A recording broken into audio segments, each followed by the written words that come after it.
जय श्री राधा कृष्ण। श्रीमद् भगवद गीता अध्याय 1 श्लोक 3 पश्यता पांडुपुत्राणाम आचार्य महति च मोम व्यूढ़ा द्रुपदपुत्रेण तव शिष्येण धीमता। अर्थात हे आचार्य, पांडुपुत्रों की इस विशाल और सुव्यवस्थित सेना को देखिए जिसे आपके ही बुद्धिमान शिष्य द्रुपद पुत्र धृष्टद्युम्न ने युद्ध के लिए सजाया है। यह श्लोक केवल सेना दिखाने का वर्णन नहीं है, यह मानसिक राजनीति का आईना है। दुर्योधन यहाँ गुरु द्रोणाचार्य को संबोधित करते हुए पांडवों की ताकत गिनवा रहा है, लेकिन असल में वह डर को शब्दों में बदल रहा है। वह देखिए कहता है, क्योंकि वह खुद जो देख रहा है वही डर वह गुरु के मन में भी भरना चाहता है। आज के समय में ये वही स्थिति है जब कोई कर्मचारी मीटिंग में अपने मैनेजर से कहता है, सर, सामने वाली कंपनी बहुत मजबूत है, उनकी टीम बहुत स्मार्ट है, उनका प्लान बहुत पावरफुल है, यह जानकारी कम और मानसिक दबाव ज्यादा होता है। दुर्योधन एक और चाल चलता है।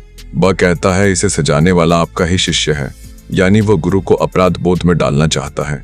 जैसे आज हम निर्णय लेते समय दूसरों को भावनात्मक रूप से बांध लेते हैं। आपकी वजह से ऐसा हुआ, आपने ही उसे सिखाया है। यह श्लोक बताता है कि डर में फंसा हुआ इंसान अक्सर तथ्यों को हथियार बना लेता है। वह सत्य नहीं ढूंढता बल्कि समर्थन इकट्ठा करता है। जब हम अपने निर्णय पर खुद भरोसा नहीं कर पाते तब हम दूसरों को दोष, तुलना और भय के जाल में उलझाते हैं। धृष्टद्युम्न यहाँ केवल एक सेनापति नहीं है, वो प्रतीक है योग्यता का। योग्यता किसी की बपौती नहीं होती। आज ऑफिस में हो सकता है कि आपका ही जूनियर आपकी ही ट्रेनिंग से आगे निकल जाए। तब सवाल ये नहीं कि वह आगे कैसे बढ़ा, सवाल यह है कि आप उसे देखकर क्या निर्णय लेते हैं। यह श्लोक हमें सिखाता है कि सही निर्णय डर से नहीं, विवेक से आता है। जब हम सामने वाले की शक्ति देखकर घबरा जाते हैं तब हम अपनी शक्ति भूल जाते हैं। गीता का यह क्षण हमें याद दिलाता है, अगर निर्णय तुलना से निकलेगा तो दिशा गलत होगी, अगर निर्णय आत्मबोध से निकलेगा तो रास्ता स्पष्ट होगा।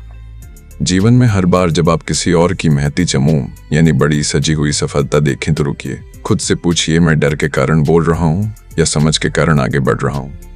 यहीं से गीता हमें भीतर से मजबूत बनाना शुरू करती है, क्योंकि जो अपने मन की सेना को व्यवस्थित कर लेता है वही जीवन का युद्ध जीतता है।